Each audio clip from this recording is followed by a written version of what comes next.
નમસ્કાર વિદ્યાર્થી મિત્રો, ધોરણ 12ના BA સબ્જેક્ટના પ્રકરણ 8 નાણાકીય સંચાલનમાં આપણે હવે નાણાકીય નિર્ણયો શું હોય, કેવા હોય, એવા આપણે ઘણા શબ્દ જોયા કે નાણાકીય નિર્ણયો આ રીતે લેવા જોઈએ, નાણાકીય નિર્ણયો આમ લેવા જોઈએ.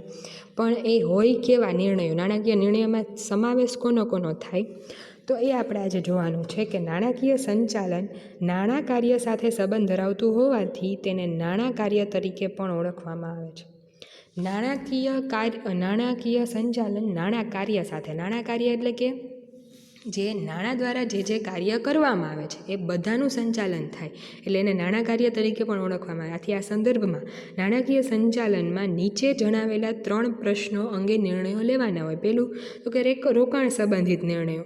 ધંધાની કાયમી મિલકતોમાં લાંબા ગાળા માટે કાયમી મૂડીનું રોકાણ થાય, બરાબર. લાંબા ગાળા માટે જે રોકાણ થાય એ કાયમી મૂડીને તમે રોકાણ કહી શકો. જેમ કે કોઈ મિલકત લ્યો તો એ મિલકત તમે લાંબા ગાળા માટે લેશો તો એ કાયમી મૂડીનું રોકાણ થયું. જે કાયમી મિલકતોમાં ભવિષ્યમાં મૂડી ભંડોળનું રોકાણ કરવાનું છે તે મિલકતોની પસંદગી અને તેમાં રોકાણ અંગે નિર્ણયો નાણાકીય સંચાલકે લેવા પડે છે. જેમ કીધું એમ કે મિલકત જે છે, તમે હવે મિલકત ધારો કે જસ્ટ એક્ઝામ્પલ આપણે વાત કરીએ તો મિલકત તમારે લેવાની છે. હવે કેવા પ્રકારની મિલકત ધંધામાં જરૂર છે અને કેટલી હું લઈશ કે જેની અંદર હું કેટલું રોકાણ કરીશ કે મને એ કામ આવશે, પ્લસમાં જે એની અંદરનું જે રોકાણ જે છે એમાં કેટલું કઈ મિલકતમાં કરવું એ અંગેની પસંદગી અને એ અંગેનો નિર્ણય નાણાકીય સંચાલકે લેવાનો હોય છે. રોકાણ અંગેના નિર્ણયને મૂડી બજેટિંગ કહેવાય છે, બરાબર.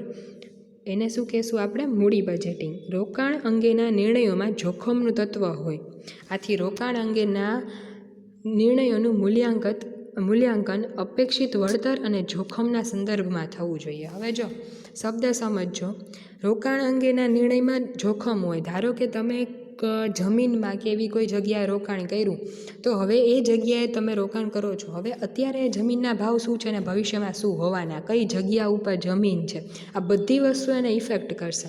તો હવે જ્યારે તમે એમાં રોકાણ કરો છો ત્યારે એ ભવિષ્યમાં ધારો કે એ વિસ્તાર આખો અલગ પડી ગયો તો એના ભાવમાં વધઘટ આવે, બરાબર. ધારો કે ઘટ આવી તો એ આપણા માટે જોખમ કહેવાય. આપણા જે મૂડી રોકાણી હતી એ ત્યાં આપણી થોડા ઘણા અંશે આપણને એમ થાય કે આપણી થોડી ઘટે.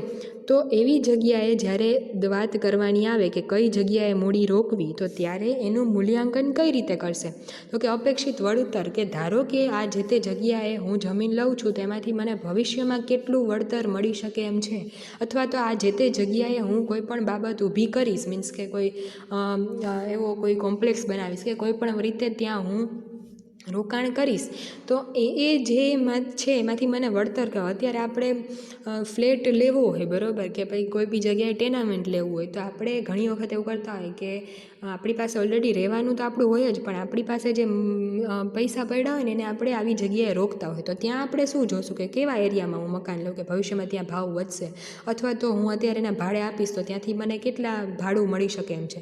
જ્યાં સારું હશે ને, જેટલી મારી કેપેસિટી એવી જગ્યાએ જ હું રોકાણ કરવાની છું. એટલે એવી જ રીતે જ્યારે કંપની લેવલે વાત કરીએ તો ભવિષ્યનું એનું જોખમ કેટલું હશે અને અપેક્ષિત વળતર કેટલું હશે એ બેય સંદર્ભમાં વિચારીને એનું મૂલ્યાંકન થવું જોઈએ. જ્યારે નાણાકીય સંચાલક પાસે નાણાંનું રોકાણ કરવા માટે એક કરતાં વધુ વિકલ્પો હોય ત્યારે કાયમી મિલકતોમાં રોકાણ અંગેના નિર્ણયો લેવામાં મૂડી બજેટિંગની વિવિધ પદ્ધતિઓનો ઉપયોગ થાય છે. કાયમી મિલકતોમાં રોકાણ અંગેના નિર્ણયોમાં જ્યારે એક કરતાં વધુ વિકલ્પ ઉપલબ્ધ હોય ત્યારે એની અંદર વિવિધ પદ્ધતિઓનો ઉપયોગ થાય છે. વિવિધ પદ્ધતિઓમાં કેવી પદ્ધતિ છે તો પેલું છે પરત આપ એટલે કે પેબેક મેથડ, બીજું વળતરના દરની method rate of return method, અને ત્રીજું વટાવેલ રોકડ પ્રવાહની પદ્ધતિ એટલે ડિસ્કાઉન્ટેડ કેશ ફ્લો મેથડ વગેરે. આ બધી પદ્ધતિઓનો ઉપયોગ કરી અને એ મૂડી બજેટિંગ કરે છે કે કઈ જગ્યાએ કયા વિકલ્પમાં રોકાણ કરવું. હવે આ 3 પદ્ધતિ શું છે જોજો કે પેબેક મેથડ એટલે શું, તો કે જ્યારે તમે કોઈ જગ્યાએ નાણાં રોકો છો તો એની અંદરથી over a period of time એટલે 2 વર્ષની અંદર, ધારો કે તમે અત્યારે 1000 રોકા તો 1 વર્ષમાં તમને 500 રિટર્ન મળશે, બીજા વર્ષમાં તમને બીજા 500 રિટર્ન મળશે. તો તમે જે રોકેલા છે એ પૂરેપૂરી રકમ તમને કેટલા ટાઈમમાં પાછી મળી જશે તો એ જે આખી જે મેથડ છે એ પેબેક મેથડ કહેવાશે. વળતરના દરની પદ્ધતિ એટલે કે તમે જે રોકાણ કરો છો એની અંદર કેટલો કોઈ over a period of time એટલે કે અમુક સમયગાળા માટે એની અંદર કેટલો પ્રોફિટ અને કેટલો લોસ થશે, તો એ આખું જે નક્કી કરીને એના ઉપરથી કોઈ નિર્ણય લેવામાં આવે તો એ વળતરના દરની પદ્ધતિ. અને વટાવેલ રોકડ પ્રવાહની પદ્ધતિ એટલે ડિસ્કાઉન્ટેડ કેશ ફ્લો, કે તમે જે રકમ રોકો છો એની અંદરથી કેટલી વસ્તુ, ધારો કે તમારે ચૂકવવાના છે, બરાબર, તો ચૂકવવા માટે તમારે અત્યારે ધારો કે 5% તમારે એની ઉપર ડિસ્કાઉન્ટ મળે એમ હોય અથવા એવી રીતે હોય, તો તમારે એ 5% અત્યારે તો 100 હોય દેવાના, એને બદલે 95 તમારે દેવાના થાય, બરાબર. તો એ 95 અત્યારે તમારી પાસે પડ્યા હોય પણ દેવાના થાય છે, એટલે એ 95 જે છે એ એનું તમે જાવક તમે એની કહી શકો, બરાબર.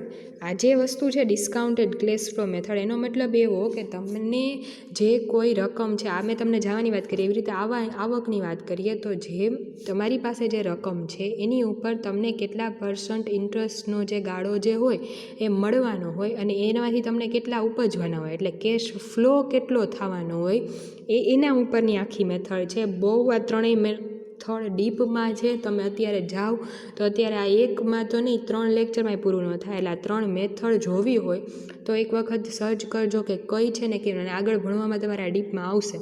અત્યારે મેં તમને ઉપર છેલ્લી કીધી કે એ પેબેક એટલે તો કે જે રોકો છો એ બધા કેટલા ટાઈમમાં પાછળ મળે, રિટર્ન રેટ ઓફ રિટર્નમાં લોસ અને પ્રોફિટ કેટલો થઈ શકે એમ છે, અને ડિસ્કાઉન્ટેડમાં કે જેટલા રોકડ તમે રોકો છો એમાંથી તમને કેટલી રોકડ ડિસ્કાઉન્ટેડ થઈને પાછી મળે છે, વટાવેલ રોકડ પ્રવાહની પદ્ધતિ. તો આ 3 મેથડ છે કે આનો અલગ અલગ ઉપયોગ કરીને નાણાકીય નિર્ણયો લેવામાં આવતા હોય. રોકાણ અંગેના નિર્ણયને અસર કરતા પરિબળો, પહેલું કુલ મૂડીની જરૂરિયાત કેટલી પડશે એ પહેલો નિર્ણય લેવાનો થાય. બીજું, રોકાણમાંથી ભવિષ્યમાં મળવાપાત્ર અંદાજિત વળતર અને નફાકારકતા, એ પણ જોવાનું થાય કે જે તમે રોકાણ કરો છો એમાંથી કેટલું અપેક્ષિત વળતર મળે એમ છે. રોકાણમાંથી મળવાપાત્ર અંદાજિત ચોખ્ખો રોકડ પ્રવાહ. ચોખ્ખો રોકડ પ્રવાહ એટલે તમે જે રોક્યું છે, બરાબર, અને તમને મળે એ બેનો તફાવત, કે ભાઈ ચોખ્ખો રોકડ પ્રવાહ કેટલો મળી શકે એમ છે. રોકાણમાં જોખમનું તત્વ કેટલું છે. રોકાણ કર્યા પછી કાર્યશીલ મૂડીની જરૂર કેટલી પડશે, ધારો કે તમે જમીન કે એવું કાંઈ લીધું હોય તો એના મેન્ટેનન્સ માટે તમારે એની માટે કાર્યશીલ મૂડી દર મહિને આપવી પડતી હોય, તો આ જે વસ્તુ છે એ શું થઈ ગયું, કાર્યશીલ મૂડીની જરૂરિયાત કેટલી પડશે. રોકાણની આર્થિક ઉપયોગિતા અને તેનું અંદાજિત આયુષ્ય, બરાબર. કોઈ મશીનરી લ્યો છો તો મશીનરીનું ચોક્કસ આયુષ્ય હોય કે એટલા વર્ષ ચાલે, તો એની ઉપયોગિતા આર્થિક રીતે કેટલીક છે અને ચોક્કસ આયુષ્ય એનું કેટલું છે. રોકાણનું મહત્ત્વ શું છે, મૂડીની માપબંધી, મૂડી કેટલી એની અંદર રોકવાની, આ તે બધી એની ટોટલ એક માપબંધી નક્કી કરી દેવામાં આવે કે આટલી મૂડીનું રોકાણ આપણે કરવાનું થાય. ભવિષ્યમાં કમાણીની નિશ્ચિતતા કે અનિશ્ચિતતા, કે આની અંદર જ્યારે આપણે રોકાણ કરીએ છીએ, કોઈ પણ જગ્યાએ જ્યારે રોકાણ કરવાની વાત આવે તો એમાંથી આપણને કેટલી કમાણી થઈ શકે એની નિશ્ચિતતા કેટલી છે અને અનિશ્ચિતતા કેટલી છે. અમુક વખતમાં નિશ્ચિતતા હોય, અમુકમાં ના હોય. તો રોકાણ અંગે જેટલી જગ્યાએ રોકાણ કરવાની વાત આવે તો આ બધી બાબત તો એની અંદર સમાવેશ થાય.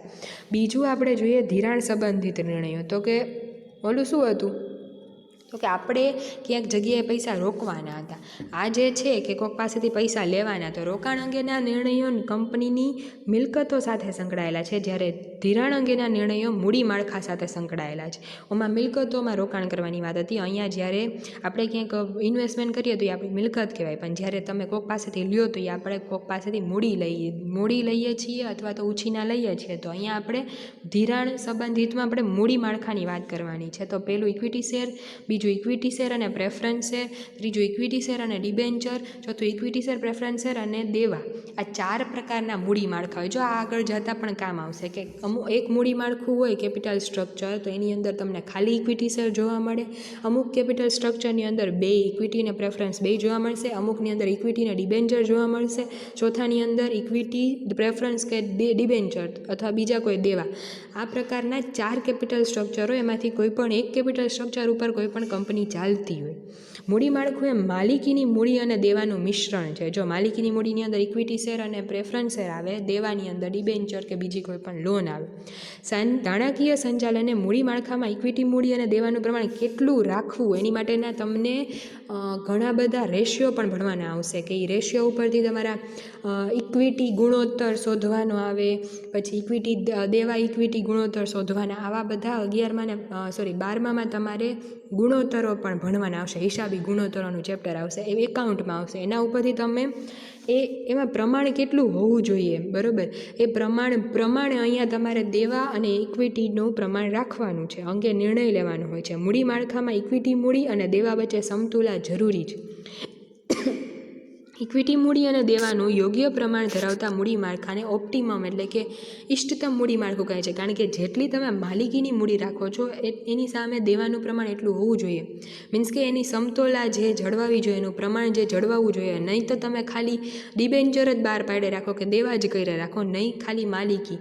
બેયની સાથે અસ્તિત્વ હોય અને સૌથી શ્રેષ્ઠ કે ત્રણેય ઇક્વિટી, પ્રેફરન્સ અને દેવા, એ ત્રણેય ઇક્વિટી, પ્રેફરન્સ શેર અને દેવા, એ ત્રણેયનું સાથે હોય અસ્તિત્વ, એવું કોઈ સ્ટ્રક્ચર કે જેની અંદર શેર એટલે કે માલિકીની મૂડી અને દેવા એટલે કે ડિબેન્ચર આ તે બીજા દેવા, એ બધાનું સમતોલા જળવાઈને મૂડી માળખું તૈયાર થાય, તો એવા પ્રકારનું મૂડી માળખું હોવું જોઈએ. અને આવું ઇષ્ટતમ મૂડી માળખું ઓછું જોખમી અને મહત્તમ વળતર આપે. કારણ કે ઇક્વિટીને બીજી કોઈ પણ માલિકીની મૂડી તમારી પાસે હશે તો એને તમારે ફરજિયાત ચૂકવવાના નથી હોતા, જ્યારે ડિબેન્ચરમાં ને એમાં તમારે ફરજિયાત વ્યાજને બધું ચૂકવવું પડે છે, બરાબર. તો જોખમ ઇક્વિટી શેર હોલ્ડરો લે છે અને એનો લાભ કંપનીને મળતો હોય કે એને તમારે જો કદાચ ન થાય તો તમે આ વર્ષે ન આપો તો ચાલે. એટલે એવા પણ હોવા જોઈએ કે ઇક્વિટી માલિકી ધરાવતા શેર હોલ્ડરો પણ, મીન્સ કે શેર હોલ્ડરો હોય ઇક્વિટી શેર હોલ્ડરો અને પ્રેફરન્સ શેર હોલ્ડરો બેને સાથે મળી અને જે માલિકો પણ એવા હોવા જોઈએ અને સાથે દેવાનું પ્રમાણ પણ હોવું જોઈએ. અને એનાથી શું થશે, ખાલી માલિકો હશે તો પછી કંપની ચાલવા માટે એમ થાય કે જોખમ તો ઉપાડવાવાળા છે, પછી શું, એટલે દેવા હશે તો એ દેવા ચૂકવવાની જવાબદારીથી કંપની પણ વ્યવસ્થિત ચાલશે. એટલે બેયનું પ્રમાણ સમતોલિત હોવું જોઈએ. ધિરાણ અંગેના નિર્ણયને અસર કરતા પરિબળોમાં આંતરિક અને બાહ્ય પરિબળો જેવા કે ધંધાનો પ્રકાર, સ્વરૂપ, ધંધાનું કદ, વિકાસ, નાણાકીય જરૂરિયાત, મિલકતોનું સ્વરૂપ અને જરૂરિયાત, સંચાલકોનું વલણ, આ બધા આંતરિક પરિબળો છે કે જેને અસર કરશે કે કેવા પ્રકારનું મૂડી માળખું હોય. બાહ્ય પરિબળો જેવા કે મૂડી બજારની પરિસ્થિતિ, કે તમારું કેપિટલ જે માર્કેટ જે છે એ કેવું છે, કે જેની અંદર કેવા પ્રકાર, અત્યારે ઇક્વિટી શેર વધારે ઉપડે છે, પ્રેફરન્સ વધારે ઉપડે છે કે ડિબેન્ચરની માંગ વધારે, એટલે મૂડી બજારની પરિસ્થિતિ પણ ખાસ જરૂરી છે.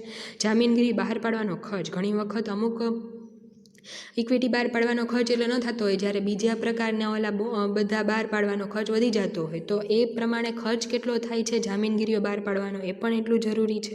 રોકાણકારોનું વલણ, રોકાણકારો જે છે સામે જે તમારા ડિબેન્ચર અથવા તો શેરમાં નાણાં રોકવાના છે એનું વલણ કેવું છે, કે એ વધારે શું માંગ કરે છે, એનું પણ એટલું જરૂરી છે. બજારમાં પ્રવર્તમાન વ્યાજનો દર, ધારો કે તમે ડિબેન્ચર બહાર પાડ્યા પણ વ્યાજનો દર એ હદે છે કે તમે એને અત્યારે પોસાઈ શકે એમ ન હોય, તો ત્યારે તમારે એની ઓપ્શનમાં પ્રેફરન્સ શેર કે અથવા તો બીજું કોઈ પણ દેવું કરવાની તૈયારી રાખવી પડે.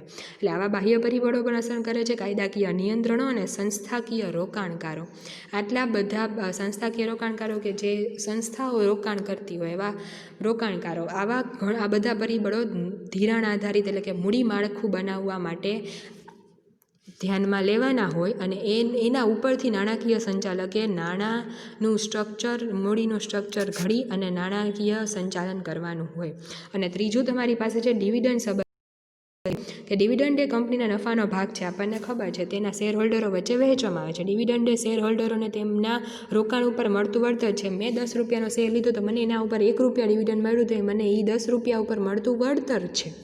કંપની ધારા પ્રમાણે ડિવિડન્ડ માત્ર રોકડ કે ચેકમાં ચૂકવી શકાય. શેરની ભરપાઈ થયેલી મૂડી ઉપર 10 રૂપિયાનો શેર હોય અને 9 રૂપિયા જ મેં હજી સુધી મગાવ્યો હોય, તો મને 9 રૂપિયા ઉપર એના 10% એટલે 0.9 ડિવિડન્ડ મળે. જો એવો જે રેટ નક્કી હોય, બરાબર, જેટલો રેટ હોય, આ તમે જસ્ટ એક્ઝામ્પલ આપ્યું, તો ભરપાઈ થયેલી મૂડી ઉપર જ ડિવિડન્ડ ચૂકવાય છે. આ શબ્દ યાદ રાખવો. નાણાકીય સંચાલકે નક્કી કરવાનું હોય છે કે નફાનો કેટલો ભાગ ડિવિડન્ડ તરીકે વહેંચવો અને નફાનો કેટલો ભાગ ધંધામાં રાખવો. જો આપણે આ કાલે વાત થઈ હતી, ડિવિડન્ડ સંબંધિત નિર્ણયમાં 2 નિર્ણય આવશે કે જેની અંદર તમારે નફાનું પુનઃરોકાણ ધંધામાં કેટલું કરવું અને ડિવિડન્ડ કેટલું વહેંચવું, એ 2 બાબતો જોવાની છે. ધંધામાં રાખી મૂકેલ મૂડી, રિટેન્ડ અર્નિંગ, કે જે તમે રાખી મૂકેલી કમાણી, બરાબર, તમારી જે નફો થયો છે એમાંથી ધંધામાં તમે કેટલી પ્રકારની કમાણી ધંધામાં રોકો છો. આ જે છે ધંધામાં રાખી મૂકેલ કમાણી કંપની માટે નાણાં પ્રાપ્તિનું મહત્ત્વનું આંતરિક પ્રાપ્તિ સ્થાન. આંતરિક પ્રાપ્તિ સ્થાન એટલા માટે કે તમે શેર બહાર પાડો તો તમે બહારથી મગાવો છો, બીજી કોઈ પણ રીતે તમે બહારથી પૈસા લેશો. જ્યારે તમારો નફો થયો છે અને તમે તમારા એક પ્રાપ્તિ સ્થાન તરીકે દર્શાવશો તો એ ધંધામાં રાખી રિટેન્ડ અર્નિંગ જે શબ્દ એના માટે વપરાય. એ જે છે એ તમારા નફાને, તમારી કમાણીને તમારા જ ધંધામાં તમે રોકશો તો એ ધંધાનું એક આંતરિક પ્રાપ્તિ સ્થાન છે. ડિવિડન્ડની ચૂકવણી કંપનીના શેર બજારના મૂલ્યને અસર કરે છે. નફાનો મોટો ભાગ ડિવિડન્ડ તરીકે વહેંચવામાં આવે તો નફાનું પુનઃરોકાણ ઘટે, અને બીજી બાજુ નફાના મોટા ભાગનું પુનઃરોકાણ થાય તો ડિવિડન્ડ માટે ઓછી રકમ રહે. 2 વસ્તુ જ હોય કે ડિવિડન્ડની ચૂકવણી છે ને એ કંપનીના શેર બજારના મૂલ્યને અસર કરે. જો શેર બજારમાં શેરનું મૂલ્ય જે હોય એની સાથે, મીન્સ કે જેવા શેર વધારે ભાવ, જેવી કંપનીની શાખ વધારે હોય અથવા તો શેરના ભાવ જેટલા વધારે હોય એ પ્રમાણે કંપનીના મૂલ્ય પ્રમાણે ડિવિડન્ડ કંપની ચૂકવતી હોય. ઘણી વખત ડિવિડન્ડ ઘણા ઊંચા ચૂકવાતા હોય, બરાબર, અને ઘણી વખત એટલા બધા ન ચૂકવાતા હોય. ઘણી વખત નફાનું પુનઃરોકાણ વધી જાય જો તો ડિવિડન્ડ ઓછું ચૂકવાય, અને ડિવિડન્ડ વધારે ચૂકવાય તો નફાનું પુનઃરોકાણ ઘટે. એટલે આ 2 વસ્તુનું સમતોલન જરૂરી છે. ડિવિડન્ડ અંગેના નિર્ણયને અસર કરતા પરિબળોમાં કેવા તો કે પહેલું, ચાલુ નાણાકીય વર્ષ દરમિયાન કંપનીનો વહેંચણીપાત્ર નફો. જો વહેંચણીપાત્ર નફો, આપણે કાચો નફો ભણશું, કાચો નફો આવશે, પછી તમારે ચોખ્ખો નફો ને પછી વહેંચણીપાત્ર નફો, એમ તમે ભાગીદારીના હિસાબમાં જોશો ત્યારે તમને ખબર પડશે. તો એમાં વહેંચણીપાત્ર નફો કે જે હવે તમારે ખાલી શેર, જો એ તમે ભાગીદારીના હિસાબો ને એવી રીતે કંપનીના વાર્ષિક હિસાબો પણ તમારે આવે છે, એમાં તમે જોજો એમાં વહેંચણીપાત્ર નફો કોને મળે તો કે જે આ શેર હોલ્ડરો છે ને એના બધા માટે વેચાતો હોય. તો એ નફો કેટલો છે કે ભવિષ્યમાં કમાણીનો અંદાજ કંઈક કરવાનો હોય, એ જોવાનો થાય. પાછલા વર્ષો દરમિયાન કંપનીએ ચૂકવેલ ડિવિડન્ડનો દર હવે એનાથી વધવું કે ઘટવું એ અહીંયા નક્કી કરવાનું હોય. ધંધામાં નફાના પુનઃરોકાણની જરૂરિયાત કેટલી છે એ અસર કરે. કંપનીની વર્તમાન સમયમાં નાણાકીય સ્થિતિ અને નાણાકીય જરૂરિયાતો કેટલી છે કે જેની અંદર તમારે નફાનું પુનઃરોકાણ કરવું પડશે અથવા તો નાણાંની જરૂર પડશે, તો એ પ્રમાણે તમારે ડિવિડન્ડ દેવાની વાત આવશે. કંપની પાસે અનામતોનું પ્રમાણ કેટલું છે, જે આપણે સામાન્ય અનામતને બીજા જેટલી અનામતો રાખીએ છીએ એનું પ્રમાણ કંપનીમાં કેટલું છે. નહીં હોય તો આપણે એ પણ રાખવું પડશે, એટલે નફો એમાં પણ આપણે રોકવો પડશે, એટલે એ પણ અસર કરશે. 7મું, ભવિષ્યમાં નફાકારક રોકાણનું આયોજન. નફાકારક રોકાણ એટલે તમે જ્યાં રોકાણ કરો છો ત્યાંથી નફો કેટલો પ્રાપ્ત થશે એવું એક આયોજન કરેલું હશે, અને એનાથી શું થશે કે અત્યારે તમે નફાકારક રોકાણનું આયોજન કરેલું હશે એ કઈ રીતે ડિવિડન્ડને અસર કરશે. કારણ કે જો એ નફાકારક રોકાણનું આયોજન તમે કર્યું છે એનાથી શું થશે કે ભવિષ્યમાં ત્યાંથી નફો આવશે અને ત્યાંથી તમારે ડિવિડન્ડ ચૂકવવાનું આવશે. એટલે જે આ બધી બાબતો છે એકબીજા સાથે ખૂબ જ સંકળાયેલી છે. કંપનીના સંચાલકોનું વલણ, ઘણી વખત સંચાલકો ન એટલા બધા ઇક્વિટી કે પ્રેફરન્સને દેવા માગતા હોય તો એનું વલણ પણ ધ્યાનમાં આવે. કરવેરાની નીતિ કે કેટલો ડિવિડન્ડ ઉપર એ ટેક્સ લાગે અને જે એ કંપની એને જે ચૂકવવાનો થતો હોય એ પણ ટેક્સ, એ 2 વસ્તુને અહીંયા ધ્યાનમાં રાખી અને કરવેરાની નીતિ કેવી છે. કોર્પોરેટ ડિવિડન્ડ ટેક્સ એ એક ટેક્સ આવે કે જે ચૂકવવાનો થતો હોય તો એ બાદ કરવાનો આવે, તો એ જે છે એ કેટલા ટકા છે ને શું છે એના ઉપર અહીંયા નિર્ણય લેવાશે. ધારાકીય નિયંત્રણો, જે કાયદાકીય નિયંત્રણો પણ અસર કરશે. કંપનીના શેર હોલ્ડરોની અપેક્ષા, એની અપેક્ષા ઓછી છે, જાજી છે. કંપનીના શેર હોલ્ડરો કે ના આ વખતે તમે નફામાં પુનઃરોકાણ કરો, અમને એટલું બધું ડિવિડન્ડની આવશ્યકતા નથી, એવી સામાન્ય સભામાં જોગવાઈ થાય તો એ પ્રમાણે એની અપેક્ષા. હવે એની અપેક્ષા જાજી હોય તો એ પ્રમાણે નિર્ણય લેવાનો આવે સંચાલકોને. 12મું, મૂડી બજારની પરિસ્થિતિ. કેપિટલ તમારું માર્કેટ કેવું છે, કે એટલે મીન્સ કે શેરના ભાવ કેવા વધે છે, કેવા ઘટે છે, આખો ઓવરઓલ બજારની સ્થિતિ કેવી છે, કંપનીનો વિકાસ દર કેવો છે એ પણ અસર કરશે. અને કંપની તરલતાની સ્થિતિ, કંપનીના હાથમાં રોકડ કેટલી છે, કે ગમે ત્યારે જરૂર પડે ત્યારે તમારા હાથમાં રોકડની સ્થિતિ કેટલી છે, આ બધી બાબતો સાથે થઈ અને ડિવિડન્ડ કેટલું ચૂકવવું એ અસર કરશે. કારણ કે આ બધી બાબતો તમે એક અંશે જોવો તો તમારી પાસે અત્યારે જે નફો છે એને તમારે કેટલો રોકવો, કઈ જગ્યાએ રોકવો અને એમાંથી કેટલું ડિવિડન્ડ ચૂકવવું, એ બધા બાબતો સાથે આ સંકળાયેલું છે. એટલે આ 3 પ્રકારના નિર્ણયો કે જે નાણાકીય સંચાલનમાં લેવામાં આવે છે, 2 વખત સમજજો. હજી ન સમજાય તો ફરીથી એક વખત આપણે રિવિઝન ટાઈમે જોઈ લઈશું. અહીંયા સુધી આજે આપણે રાખીએ છીએ. Thank you.